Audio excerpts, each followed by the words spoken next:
Hello again everybody, and welcome to the sixth video in the Atmel microcontroller programming series. And let's go ahead and dive right in. And in this video we're going to implement some examples with timer counters. So GITHUB, MIC microcontrollers and more. And we'll take the spaces out and then go here and then repositories, and then this is what we're looking for: Atmel Programming Tutorial 6, Timers and Counters. And before we dive into the circuit or the example code, let's first consider just a little bit of background on timer counters. So most modern microcontrollers offer timers and counters, and the ATmega 328P specifically, for example, offers three. There's timer counter 0, timer counter 1, and timer counter 2. And let's take timer counter 0 for example. So timer counter 0 is an 8-bit timer counter. So there's one register that's set aside. The purpose of that register is to start at 0 and then count up to 255. And then, for example, let's say we're in overflow mode. So we're going to take a look at an overflow mode example today and a compare mode example. But just to begin with, for example, let's take the overflow mode. So that register is going to count from 0 up to 255, and then when it overflows, that's going to signal an interrupt. And then that register will be set back to 0, and then we'll count up to 255 again, signal the interrupt again, etc. So this is very handy for example, if you would like to read a sensor every so often, or update a motor position every so often, or anything similar, and you'd like to have that handled periodically with an interrupt, so that if your main program is doing other activities, that you don't have to have any kind of delay or wait polling type code that would interrupt your program flow otherwise. And the only difference between overflow mode and compare mode is that in compare mode we can set in another register, which will be compared to the timer's register as it's counting up. And then when you reach that compare value, so for example, instead of counting from 0 to 255 and then the interrupt occurring, in compare mode you could set the comparison register to say 100 or 150 or 200 or whatever you would prefer, and then the counting register would count from 0 up to that value, be it 100, 150, 200, etc., whatever you set it to, and then you would get the interrupt. The timer would be reset back to 0 and then would continue counting. So we'll take a look at both of those today, but first let's take a quick look at the circuit. And this is a pretty straightforward circuit. It is actually the same as in the previous tutorial, only we don't have the switch on the board, and we're going to blink two LEDs at the top right. So we have the same power supply as we've had previously, and then the powers and grounds in the chip are the same, and the breadboard programming connector is the same. We've simply removed the switch from the previous example, and then we have our two LEDs on pin 27 and 28 with, of course, a current limiting resistor. So it's a pretty straightforward circuit. So I'm going to pause recording, set up the picture-in-picture, and breadboard the circuit. Okay, so we have our circuit all set up here. So let's go ahead and fire up Atmel Studio, and then we'll do overflow timer first, because the setup for that's a little bit more simple. Compare timer involves a few more particular register settings, but again, we'll get to that. So we're going to choose raw here, and I'll move that over to the other screen to copy and paste out of, and then we're going to exit out of the start page, file, new project, and overflow timer, and choose OK. And then we're using the ATmega 328P, so let's go ahead and choose that. And once Atmel gets the project going for us here, we can rename main. So rename, there we go. And let's go ahead and turn off code folding, and then copy in the code. And as you can see, there's a handful of registers here that we have to set, but first let's get the program going as a proof of concept. So Control F5, it's going to tell us to choose a programmer in just another moment here. And there we go. So continue, and Atmel ISP, and Control F5, and we should see our two blinking LEDs. And there we go. And the LEDs are blinking whenever the timer rolls over. So let's take a look at how we're doing that in code. So the top here is pretty similar to the previous programs, and then here we're setting DDRC PC 5 and 4 to output. And then we have three registers that we're going to configure for timer counter 0. We're going to have TCC R0A, TCC R0B, and TIM SK0. So for TCC R0A, we can leave these COM bits as 0, and then bits 3 and 2 are going to be always 0. And then for WGM 0 and 1, these are wave generation mode bits, and you'll notice there's also a WGM bit in TCC R0B. So let's go ahead and take a look at that in the data sheet. I'll go ahead and pull that up, and here we are. And wave generation mode. Okay, so we are setting WGM 2, 1, and 0 to all zeros. So what that's going to do is that's going to give us 0, 0, 0, that's going to give us normal mode. You're going to see in the next program we're going to set those to 0, 1, and then 0, which was going to give us CTC mode, which is clear timer on compare match. So in other words, that's match meaning referring to comparing the register that's counting up to the number that we're going to compare it to time when the interrupt occurs.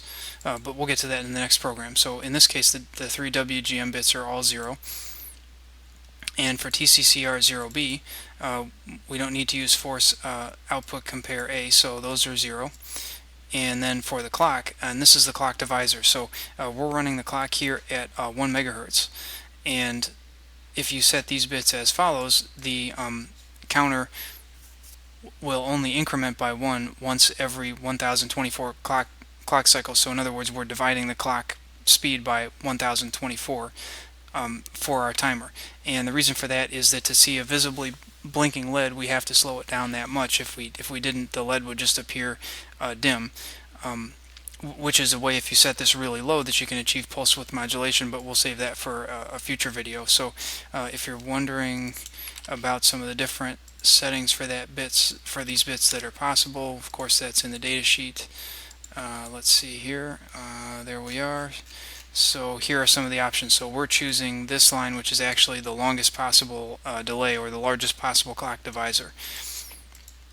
So continuing on to TIMSK0, this is all going to be zeros except for this last bit here, which is the timer counter 0 overflow interrupt enable. That's what TOIE0 is short for. Of course, we have to turn that on, and that's going to make it so that when timer counter 0 overflows or rolls over, that this interrupt down here, timer 0 OVF vect, is going to run. So that pretty much completes timer counter 0. Let's take a look at timer counter 1. This is pretty similar. One thing I should mention is timer counter 0 is an 8-bit timer, whereas timer counter 1 is a 16-bit timer. But other than that, they're very similar. So we have TCCR1A, TCCR1B, and then in the case of timer counter 1, there's a third register, TCCR1C, and then you have the TIMSK1 register as well. So let's take a quick glance at TCCR1A.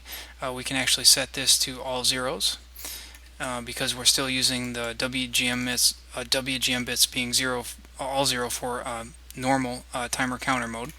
And in this case, we're going to divide, because this is a 16-bit timer, we're only going to divide the clock by 8. That way it won't take too long. It would take too long if we had a larger clock divisor for timer counter 1. And then TCCR1C, we can simply set that to all zeros because we're not using these force output compare options. And then TIMSK1, just the same as with TIMSK0, same idea. We only have to set this last bit, and that's for the overflow interrupt enable. So that way, when timer 1 rolls over, this interrupt service routine here is going to run. And then we're going to, in main here, we're going to enable interrupts, and then we have our endless while loop. So at this point here, we're just continuously looping, and every so often when the timers overflow, these interrupts here will run, and then the bit gets toggled. So that was successful. So let's take a look now at the second program. So that's going to be, go ahead and fire up Atmel Studio again, and that's going to be a compare timer. And there's a few more steps to configure these registers, but not a whole lot. So we can go ahead and close the start page here, file, new project, and then we can paste in compare timer and choose OK, and we're using the 328p, and then choose that, and as soon as it loads, we'll go ahead and rename the .c file. So rename, paste, and now we're going to Control M, Control P to turn off code folding, and then Control A, Control V to paste in the code. And this is a proof of concept to start with. Let's go ahead and run it. So Control F5, it's going to tell us to pick a programmer, of course. We know that, Atmel ICE, ISP, and then Control F5 again, and now the LEDs are blinking. I'm not sure how well this shows up on camera, but the LEDs are blinking twice as fast, and the reason for that is that we've set the compare registers in the example of timer counter 0. So before, the timer counter 0 was counting from 0 to 255. In the second program here, we've set the register for timer counter 0 to compare match at 128. So in other words, instead of 0 to 255, now it's counting from 0 to 128 and rolling over. Therefore, it takes half the time. And we did an equivalent step with timer counter 1, and we'll go ahead and take a look at that in code. So here's TCC R0A. Of course, this area at the top here is the same, so we'll jump down here. TCC R0A. We still don't need these COM bits, and bit 3 and 2 of course are always 0, and we have a change to the wave generation mode bits as we took a look at in the data sheet earlier, because we're setting this to use CTC, that's clear timer on compare match mode. And so what's happening is the actual name of the register that does the counting for timer counter 0 is TCNT0. So TCNT0 will count up until the value stored in OCR0A, which we're going to set that a little bit later on. Right here's where we're setting OCR0A, and then timer counter 1, as we mentioned, is a 16-bit register, so there's two registers to have the number to compare to.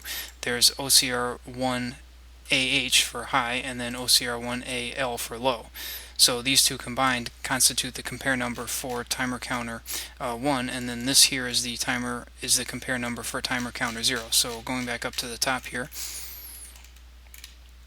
with the way we set the wave generation mode bits now, timer counter 0, that is TCNT0, will count up until the value in OCR0A, and then when it reaches that value, it's going to roll back to 0, of course, and it's also going to signal the timer 0 compare interrupt, which is the same as before down here at the bottom. So ISR, well, I shouldn't say it's the same as the before. This part here, what it's going to do is the same, but as you can see, we use a different title here, timer 0 comp A vect. Of course, that's short for compare A. So now if we go back up here to where we were, so let's see, that was that. There's TCCR0B, and then we have TIMSK0. So this time, instead of enabling the timer counter 0 overflow interrupt, now we're enabling the timer counter 0 output compare match A interrupt. So we're interrupting on the match now instead of on overflow. And then on TCC R1A, we're doing something very similar. So we set our wave generation mode bits so that the TCNT1 high and TCNT1 low, so again, those two together constitute timer counter 1, the count that it's kept at the moment. And when these equal the value in OCR1A, actually it's really when they equal the value in OCR1AH and OCR1AL, that at that time we will signal the timer, sorry about that, that should say timer 1 compare interrupt there.